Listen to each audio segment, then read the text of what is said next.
राहिला त्या आमदारवर कवडीनाबी उपयोग होणार नाही। अतिशय या मोर्चाच्या माध्यमातून ज्या संवेदना जागृत झाल्या, दादा या वाळूच्या संदर्भात जो हा जन आक्रोश मोर्चा आयोजित झाला आणि ज्या चंचलताईच्या रूपाने आपल्या मनातील मनभावना जागृत झाल्या, मी सर्वप्रथम प्रशासनाला एक सांगेन की जसं समाधान पाटील साहेबांनी या ठिकाणी हृदयाचा एक ठाव घेतला की तुमच्या मनात अंतर्मन आहे, तुमच्या बी घरात एक लहान मुलगी, लहान दीदी, लहान बाळ असेल, तर या चंचलताईच्या रूपाने प्रशासनाच्या वतीने तिला काही आर्थिक मदत, दादा आजपर्यंत 1 रुपयाची सुद्धा ना तिच्याबद्दल चर्चा झाली ना त्याच्याबद्दल विचारणा झाली। समजा आता एखादा वाहन ऍक्सिडेंट असतो, इन्शुरन्स सारखा एक प्रोसेस आहे, त्या प्रोसेसची सुद्धा अंमलबजावणी आजच्या दिवसापर्यंत झालेली नाही। म्हणजे हे प्रशासनाचं फार मोठं अपयश आहे। म्हणजे लोकप्रतिनिधी त्याच्या मलिदा खाण्यासाठी मशगूल आहे, परंतु प्रशासनाचा सुद्धा यामध्ये फार मोठा हातभार आहे की प्रशासनाने त्या दिदीच्या साठी आजपर्यंत एक सुद्धा कागद पुढे सरकवलेला नाही। आणि विशेष म्हणजे नंबर प्लेट बदलण्याचं पाप, म्हणजे मी खात्रीपूर्वक सांगतो की जो अधिकारी या प्रक्रियेमध्ये सहभागी असेल त्याच्या 3 पिढ्यांचा सत्यानाश होणार आहे, पुढच्या 3 पिढ्यांचा, की ज्याने ही नंबर प्लेट चुकीची बदलून त्या दिदीचा मृत्यू आणि त्या मृत्यूचा पैसा कमवण्याचा पाप या ठिकाणी केलेला आहे।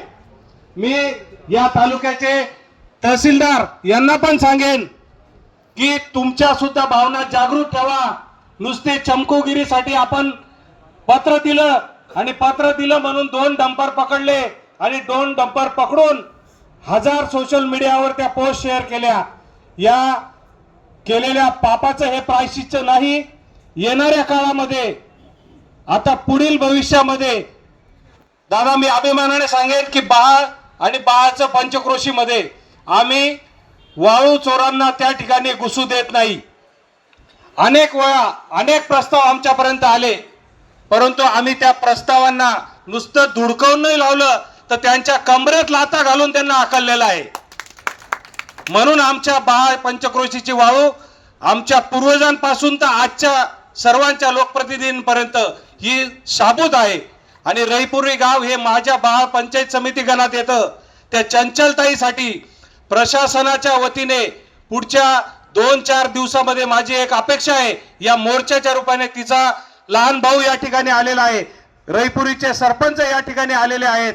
मी आपल्या सर्वांच्या सुद्धा संवेदना आपल्याला जागृत असल्या पाहिजे की जाहीर नाही पण गुप्तपणे का असेना, पण त्या चंचल दिदीच्या कुटुंबियांना आपण काही ना काही आर्थिक मदत, शासन प्रशासन देव अथवा न देव, आपलं पण एक कर्तव्य आहे। नुसता मोर्चा काढून आपल्याला हा भाग पूर्ण करता येणार नाही। त्या दिदीसाठी, त्या कुटुंबियांसाठी आपलं सुद्धा एक कर्तव्य असणार आहे। त्या दिदीला आपण या ठिकाणी न्याय मिळवून देण्यासाठी, दादा सोपं नसतं।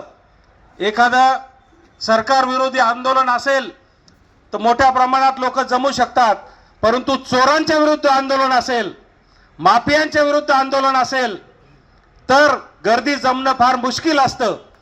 परंतु तुमचं सर्वांचं मी कौतुक करतो की चोर आणि माफियांच्या विरुद्ध आपण आपला सर्व काम, घरातील उद्योग धंदा सर्व सोडून या ठिकाणी उपलब्ध झालात, उपस्थित झालात।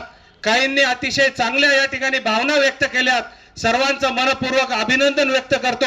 आणि ही चळवळ पुढील भविष्यामध्ये सुद्धा मोठ्या प्रमाणात सुरू राहिली पाहिजे अशी अपेक्षा व्यक्त करतो आणि थांबतो। धन्यवाद। जय हिंद, जय महाराष्ट्र।